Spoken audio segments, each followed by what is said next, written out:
스마트 소설론 이건숙 소설가 크리스천 문학나무 편집 주간. 왜 우리는 스마트 소설을 주목하는가? 세상은 정신을 차릴 수 없을 정도로 변하고 있다.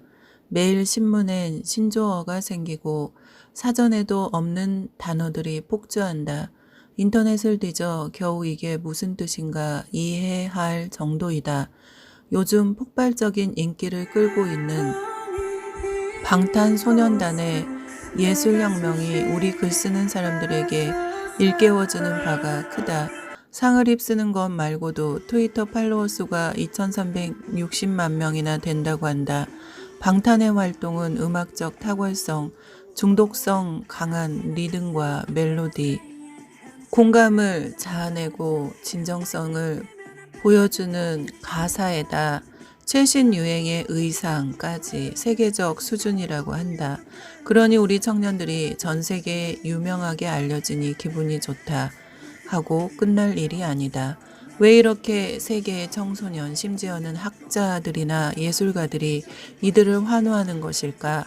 신자유주의로 빈부의 격차가 심해지고 자동화 기술로 직장을 구하지 못하는 저들 세대는 새로운 세상을 찾아 기존 세계를 깨부수고 나간다는 내용에 부합하는 몸짓, 소리, 설치 영상까지 다양한 예술을 시도하고 있는 이유에서이다. 현재의 부조리한 세상이 바뀌어야 할 필요가 있으며 더 큰 자유와 해방, 더 나은 세상을 향해 나가야 한다는 방탄의 호소력 있는 예술음악이 글로벌한 성공을 거둔 셈이다. 기존의 영화나 비디오 음악에서 벗어난 새로운 방향 제시로 사람들의 마음을 움직여서 변화를 야기하는 힘인 영성이 있다고 주장하는 목사나 학자들이 나올 정도이다. 방탄은 이제 경제학적 가치나 마케팅 관점을 넘어 미술, 음악 등의 다양한 측면은 물론 종교, 문학, 인류학, 교육학의 전반에 걸친 학자들의 관심을 끌고 있다.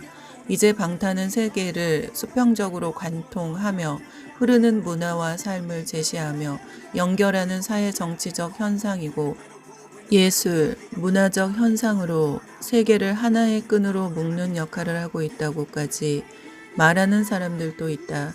이런 시대에 구태의연하게 펼치는 문학이라는 장르도 변해야 한다. 그대로 있다가는 공룡이 기후 변화에 적응하지 못하고 도태되듯 위기에 처한다. 솔직히 고백하자면 작가는 진이 빠지게 책을 써서 자기 돈을 들여 출판하여 작가들끼리 혹은 읽지도 않을 지인들에게 나눠주고 있다. 슬픈 현실이다. 그럼 어떻게 할까? 글 쓰는 일도 방탄처럼 새로운 시대에 맞는 시도를 해야 한다. 독자들이 책을 읽도록 흥미와 기쁨, 환호의 공감을 유발해야 한다. 이걸 위해 지난 10여 년 세월 꾸준히 새로운 장르로 발전한 스마트 소설은 개간 문학나무의 공이 크다. 거기 중심인물인 황충상 교수의 과감한 돌진을 눈여겨봐야 한다. 요즘 리뷰 문학이란 말도 나온다. 재미와 홍보를 동시에 추구하면서 네티즌의 관심을 끄는 SNS를 일상사로 삼고 있는 그들에게 유머와 기발함이 넘쳐 문학 수준에 이르렀다고 자화자찬하는 트위터의 한두 줄의 짧은 글을 두고 하는 말이다. 아무튼 이제 긴 글은 학자들과 시험 준비하는 학생들이나 읽을까? 조금만 호흡이 긴 글이 나와도 이해 못하는 세대를 어찌할 것인가. 이런 점에서 스마트폰과 소설의 합성어인 스마트 소설 시도는 변화를 추구하는 글쟁이들에게는 입맛이 당기는 장르로 부상하고 있다. 우리 크리스천 문학나무도 시대의 흐름에 부합하여 스마트 소설 특집을 다루기로 했다. 수필, 시, 소설 모든 장르의 글을 쓰는 작가나 아직 등단하지 못한 분들에게도 모두 문을 열어놓고 과감하게 도전해 보도록 유도하는 셈이다. 단 수준에 못 미치는 글은 기성, 신인, 미등단자 모두 실리지 못한다. 계속 꾸준히 연구하여 잘 쓰도록 기회를 주는 것이다. 그럼 스마트 소설을 어떻게 써야 하나? 첫째, 하이쿠처럼 압축미를 추구해야 한다. 꽁트보다는 짧으나 내용은 깊어야 한다. 스마트폰이 손바닥에 들어가듯 그만큼의 짧은 글로 사람의 마음을 찔러 감동시키는 글이어야 한다. 압축, 단순, 단면에 초점을 맞춰서 200자 원고지 7매, 15매, 30매 이내, A4 용지 11포인트 한두 매 정도가 좋다. 둘째, 초월적 실험 기법을 적용한다. 사건 전개보다 절정만 잡아내는 기법 같은 것이다.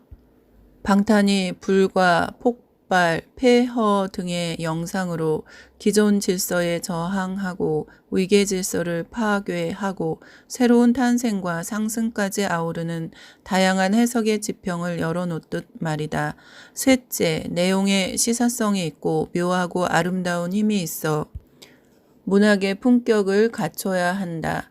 넷째, 작품의 결말은 열어놔서 다양한 해석을 가능하게 하여 독자의 사고력을 건드려야 한다.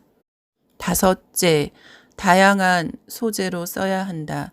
순수 스마트 소설, 통속 스마트 소설, 철학 스마트 소설, 명상 스마트 소설, 신앙 스마트 소설, 대중 스마트 소설 등 다양한 분야로 접근할 수 있다. 알렉산더 대왕은 넓은 땅을 정복하기 위해 직접 싸움터를 돌면서 반드시 3가지를 지니고 다녔으며 잠자리에서도 머리맡에 두고 잤다고 한다. 아버지처럼 암살당하지 않으려고 단검, 페르시아 황제 다리우스에게서 빼앗은 상자, 그리고 특이한 점은 그 상자 속에 그가 가장 사랑하는 책 일리아스를 넣어두었다고 한다. 호메로스의 서사시인 이 책은 알렉산더 대왕에겐 거의 성전이었다. 자신의 상과 궤적을 호메로스의 아킬레우스의 시선으로 보고 따랐기 때문이다. 일리아스의 애독자였던 그는 왜 세상을 정복해야 하는지 확고한 철학과 삶의 방향을 일리아스를 통해 받았다고 하나 놀라운 문학의 힘이다. 바로 이 점이다. 문학은 지난 4,000년 동안 이 지구라는 행성에 문명과 역사를 만든 중심이 되어 변신을 거듭하며 지금 우리 앞에 펼쳐져 있다. 그러니 앞으로도 지구가 존재하는 한 문학은 존속하는데 이 시대의 문학이 처한 위기 극복을 위해 어떤 변화를 시도해야 하는지 고심해야 할 때이다. 스마트 소설이 바로 이 극복의 한 방편으로 내놓은 카드이니 우리 크리스천 문학나무 문예지도 도전해야 한다.